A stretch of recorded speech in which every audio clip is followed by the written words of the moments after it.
Donc bonjour à tous, aujourd'hui je vais vous montrer comment extraire une bande son d'une vidéo.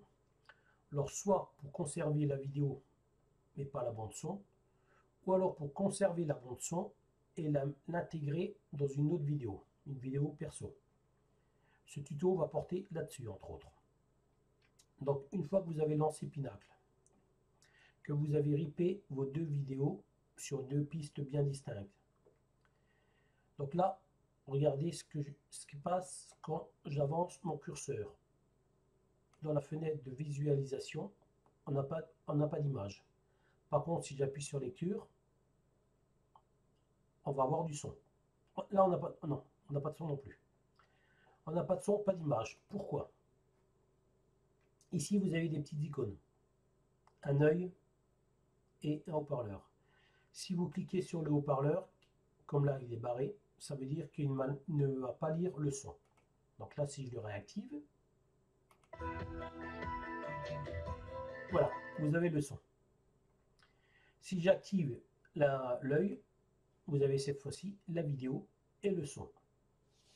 Donc ça peut être très utile quand vous faites un petit montage et que vous ne voulez pas que la piste audio apparaisse ou vidéo, peu importe. Hein.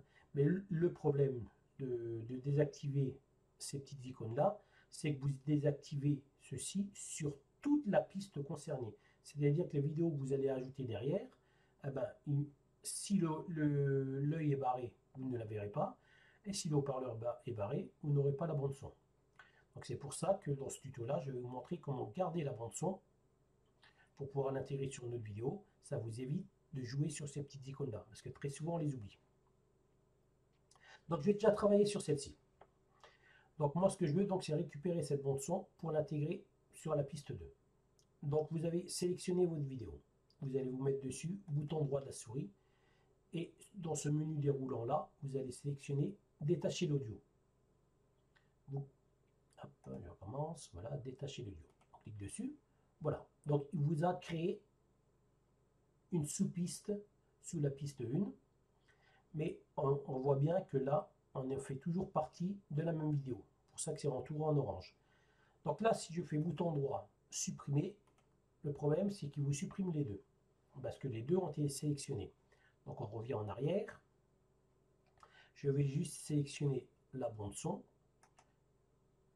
et je vais la ripper sous la vidéo que je veux conserver. Donc la vidéo de MacGyver ne me sert plus à rien, je vais la supprimer tout simplement. Je vais supprimer la sous-piste aussi. Voilà, comme ça je reviens sur une piste classique. Alors, vous allez me dire, on aurait très bien pu garder la vidéo de MacGyver du fait que le son n'y était plus.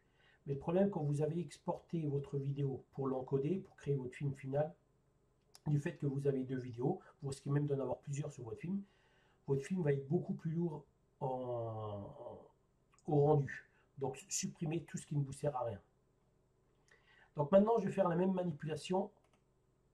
Voilà, je réactive sur mon film que je veux conserver. Mais par contre je ne vais pas conserver l'audio. Donc on sélectionne, bouton droit, détacher l'audio. Voilà. On va le sélectionner, juste l'audio. Vous ne trompez pas de piste. Et je la supprime. Voilà. On supprime la sous-piste aussi. Et voilà. Donc là, on a bien une partie audio et une partie vidéo. Et là, dans la partie vidéo, on voit bien que tous ces petits stries là qui apparaissaient avant n'y sont plus. Ça veut dire que vous n'avez plus d'audio. Donc si je lance sur lecture, voilà, j'ai le rendu que je souhaitais dès le début. Donc voilà ce qui concerne l'extraction d'une bande son d'une vidéo pour l'intégrer sur notre vidéo. Alors bien évidemment, vous pouvez très bien faire l'inverse. C'est-à-dire si vous voulez garder, par exemple, vous avez trouvé un petit générique qui vous plaît, mais la musique ne vous plaît pas, vous supprimez la bande son, même principe, bouton droit, ainsi de suite, et vous gardez juste la vidéo. Le résultat sera le même. Voilà, donc en ce qui concerne l'extraction d'une bande son pour l'intégrer sur une autre vidéo. Alors j'espère que ce petit tuto vous aura plu. Pensez à liker, à me laisser les commentaires et surtout à vous abonner. Allez, ciao et à la prochaine.